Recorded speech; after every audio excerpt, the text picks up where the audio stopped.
President Trump is declaring victory for now in his trade standoffs with Mexico and Canada, with the president pausing for at least the next month on actions that could have dramatically increased prices for Americans on everything from cars to avocados. But Trump, the same person who, of course, on the cover of The Art of the Deal, said this today about his goal ultimately with Canada. What I'd like to see, Canada become our 51st state. That was after his first phone call with Canadian Prime Minister Trudeau today, but before his second one. I was there in the East Room shortly after that second call had ended. Trump here overall seems to have won an agreement where Canada is really going to do what it was already going to do. The Prime Minister saying this $1.3 billion border plan that he announced back in December is going to go into place. And as for Mexico, this is how President Trump explained that result. They've agreed to put in 10,000 soldiers permanently, like forever, 10,000 soldiers at their side of the border and stop fentanyl and illegal aliens from coming into our country.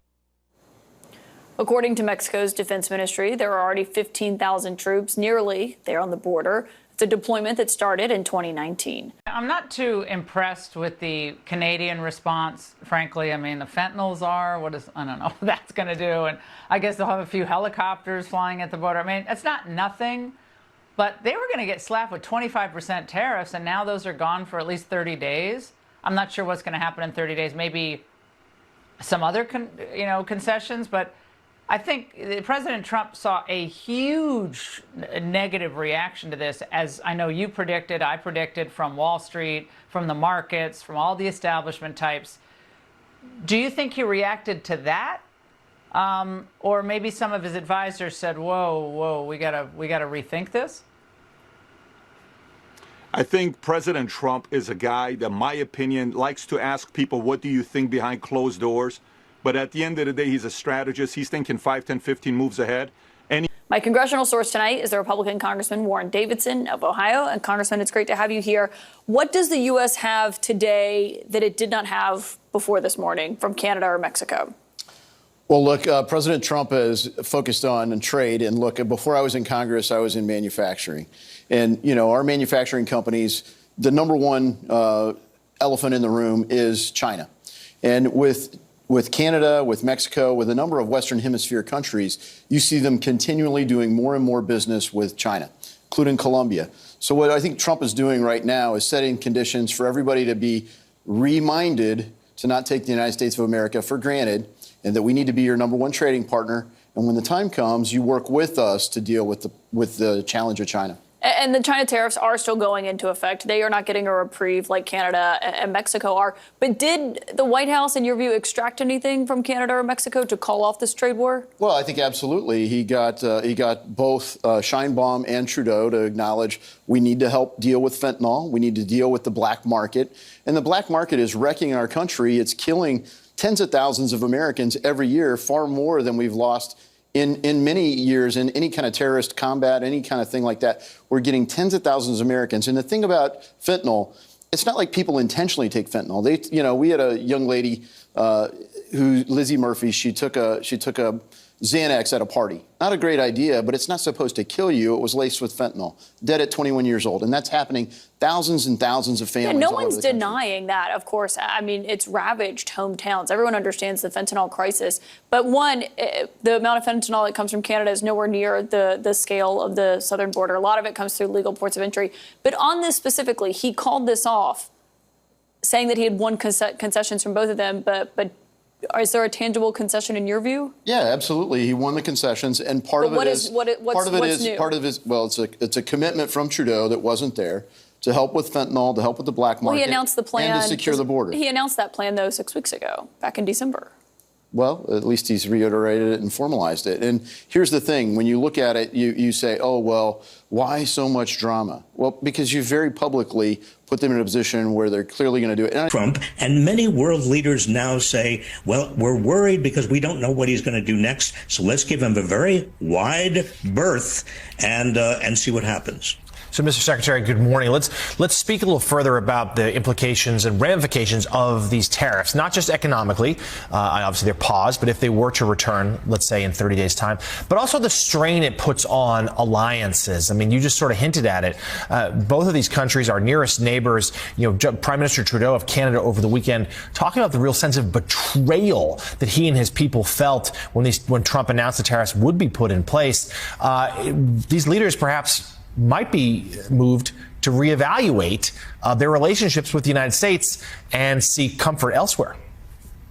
I think, Canada is not only our most important ally in many, many respects, and our neighbor, but we rely on Canada. We've always relied on Canada, and Canada is very dependent on us. Many Canadians are, just like many Mexicans, I'm assuming, are reevaluating their view of the United States and Americans generally. I mean, can we rely, they say, on this gigantic kind of force, either to our south or to our north, in terms of relying on their rationale, relying on their reasonableness, relying on their friendship, and again, the bullying techniques used by Trump are undermining very, very long, very, very important established relationships.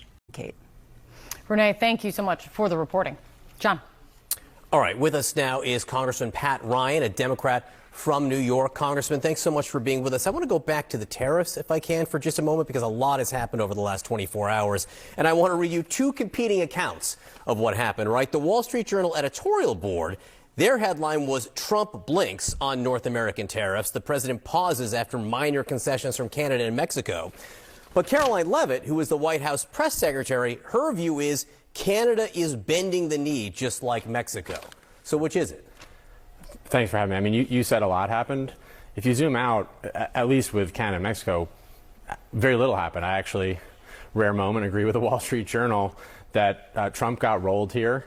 The supposed wins that he's trumpeting and his press secretary is trumpeting were already in place. I mean, you guys have reported on this as well. These were agreed to in the previous administration. What gets lost in this is the impact on the American people, especially on the China tariffs. You were reporting on it earlier in an earlier segment. It's really important. Look, my constituents, the number one, 2, and 3 concern of folks in the Hudson Valley of New York is affordability. Tariffs will undoubtedly drive up costs. You shared some of those numbers earlier, and people are living paycheck to paycheck. This is the opposite of what Trump ran on and what the American people want. And my job is to stand up and fight against that and remind people, whether it's going after agencies or introducing tariffs, these aren't theoretical things. These are going to hurt the American people, and that should piss us all off. And I think we're starting to see the American people in a very patriotic way say, no way. All right. What should piss you all off? That the President of the United States, in a pursuit of power for himself and more wealth for the folks in the front row of his swearing in, which are the richest people in the world, is hurting everybody else, hurting the American people, blustering and making threats, sowing chaos and division, all while he's allowing the most powerful and rich person in the history of the world, Elon Musk, to have access to our personal, private data in an unprecedented, unconstitutional way. And we need to be out there talking about that, but connecting it to everybody's lived lives and the financial pressure this is going to put on them. So you say we need to be out there talking about it. I assume you're talking about Democrats, because people have come to you over the last weeks and months because you're in a swing district in New York, and you outran Vice President Harris by like 11 points there. So people are asking you, how'd you do it? How'd you do it? What's the way? And you've been talking about elites. What do you mean exactly? I mean, Elon Musk, who no one elected, having more power than cabinet appointees, literally being seated in front of them. And President Trump chose to put his own, these ultra wealthy donors that he's now beholden to ahead of his own cabinet, which is confirmed constitutionally by the Senate.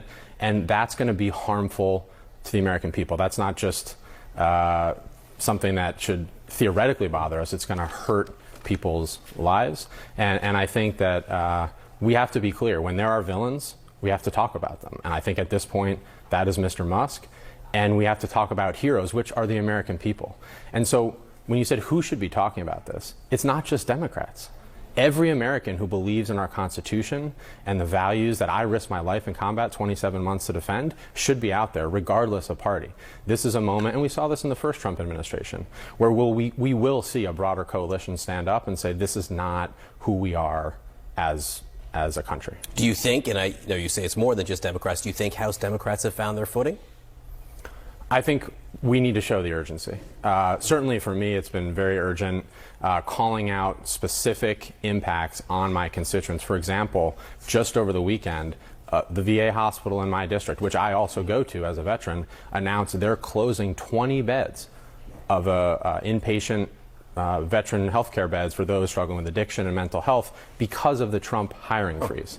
That's outrageous, and it's also, by the way, exactly what they outlined in Project 2025. Folks, Donald Trump just got humiliated by Canada as they got revenge even one day after his tariff plan has failed, or at least the first round has failed, because not only did his promise, his solemn declaration that 25% of goods by today, as we now speak, would be taxed across the border, and he initially backed down on the oil, and now it's not happening. It turns out, and we talked about this last night, but it's so much more embarrassing for Trump, that what he asked for from Mexico and from Canada are no concessions at all. Either, in some cases, they're not big concessions, even if they are real. We're talking about things that cost a few $100 million, which two countries as big as Canada and Mexico, which are not as big as the States, but still big countries. It's really not a lot of money, right? It's certainly cheaper than a trade war. But most of what Trump's asking for, Biden got. Extra troops, more investments at the border. These are things that Biden asked for that happened when Biden was president, right? And maybe they're good ideas. So it's like Canada and Mexico, they said they absolutely rolled Donald Trump, as Pat Ryan said, because they effectively stopped Trump's attack, made it clear it's unpopular in both their countries and in his country, and the concession was just acknowledging that Biden's ideas were good. God, it's a great day to get a little revenge on MAGA.